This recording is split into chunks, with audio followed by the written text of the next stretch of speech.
Eu estava aqui fazendo uma reflexão e eu aprendi com a pandemia, como médico infectologista que ficou à frente dessa história de Covid, ano todo de 2020, que a gente precisa dizer o óbvio. Vocês já repararam ou fizeram esse pensamento, essa reflexão de por que algumas pessoas pegam Covid ou pegaram, foram para a UTI e morreram, outras que foram para a UTI, graças a Deus, saíram, de outras pessoas que não tiveram absolutamente nada, só um arranhão na garganta, ficou como se fosse um resfriado comum. Claro que tem a ver com a idade também, eu já falei sobre isso, o sistema imune envelhecido, que é a imunossenescência. Mas a minha primeira resposta para você, quando eu estava pensando só comigo e agora para trazer para vocês, é diferenças genéticas de cada um. Então, cada um vai ter uma resposta. É claro que nós somos seres humanos e os seres humanos vão reagir de uma forma muito parecida.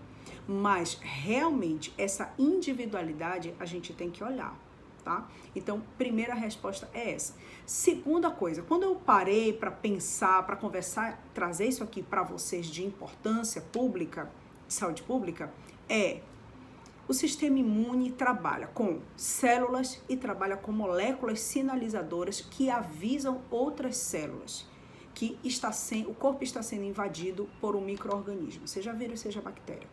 E segundo ponto, o sistema imune trabalha com tempo. É preciso um tempo para guerrear e é preciso um tempo para pacificar. Então, o sistema imune ataca, mas ele precisa saber o momento de parar. Então, quando esses dois mundos, as células não estão bem, bem ativas para chamar outras moléculas. Essas moléculas têm, por exemplo, uma quantidade menor, que vão chamar outras células, só que em número menor.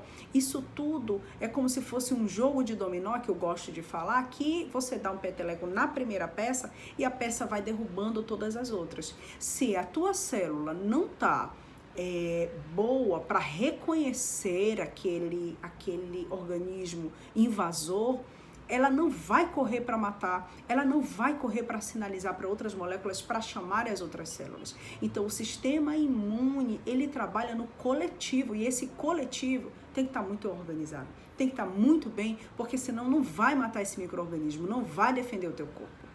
Segundo, o que eu falei sobre atacar e recuar. Nós precisamos ter o tempo para reconhecer aquele intruso, aquele invasor, e aí deflagrar toda essa cascata que eu já falei para vocês de células e de moléculas.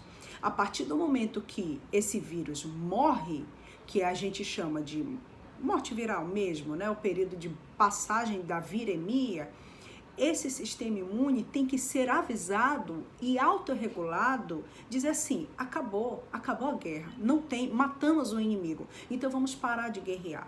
Então tem os sistemas imunes, e isso são pessoas que ficaram muito graves e fizeram lesões pulmonares muito graves, que continuaram lutando, continuaram produzindo moléculas que continuaram causando dano tecidual. Então você imagina uma inflamação grande depois que o inimigo já está morto. Eles continuaram se matando ali. Então, esses dois braços, gente, do sistema imune, eles precisam estar afinados igual uma orquestra, senão não vai te defender. Então, o que acontece? Voltando para os dias atuais, é importante a gente ter antiviral, vamos pensar nas fases da doença, é importante ter antiviral que haja diretamente nesse vírus para que não cause toda essa destruição. Porque a gente não sabe quem é que vai responder bem e quem é que não vai responder bem. Segundo, é importante ter vacina? É claro que é importante ter vacina. A vacina nos proporcionou estar aqui, 2021, falando para vocês. Essa tecnologia é importante ter. Mas é importante também a gente pensar em prevenção, e uma prevenção ativa, e uma prevenção que eu sinta que eu estou fazendo alguma coisa pelo meu corpo. E essa prevenção é o quê? Uma das prevenções que eu vou falar sempre que a gente está falando é a vitamina D. Por quê? Olha que interessante. O que ela vai fazer? Uma das coisas que ela vai fazer pelo teu organismo, e como eu estou falando de vírus, eu estou falando de micro-organismo, esse mês eu vou tocar nessa especificidade dessa vitamina, que na verdade é um hormônio. Quando os níveis de vitamina D estão bons, ou seja, nem deficientes nem insuficientes, isso a gente vai ver na live agora segunda-feira. Quando os níveis estão ótimos, o próprio pulmão a próstata, a mama, as células desse local vão usar ativamente essa vitamina D e vão transformar num peptídeo antimicrobiano, de micróbio, né? Não de bactéria. Então é como se fizesse uma proteína que seria antiviral. Olha que bacana. Então a vitamina D hoje tem artigos mostrando isso. Na verdade tem artigos desde 2009 com a pandemia do H1N1 que vocês sabem que mutou e causou toda essa destruição também no sistema imune aí. Então, é importante a gente falar sobre prevenção, a gente avisar para vocês que existem níveis ótimos de vitamina D, e esses níveis ótimos de vitamina D também a gente vai ver na live agora, segunda-feira, que te convido para o dia 11 às 19 horas, e essa vitamina, ela vai te proteger ativamente contra isso. Mas, doutora Luciana, só porque eu tô com nível de vitamina D, eu tava com nível de vitamina D e mesmo assim peguei o vírus. Porque não é só vitamina D, gente. Vamos raciocinar. Não é só a vitamina D. E também não é tomando a vitamina D que a gente vai estar protegido e vai sair sem as orientações da vigilância sanitária que está nos organizando. Também não é assim.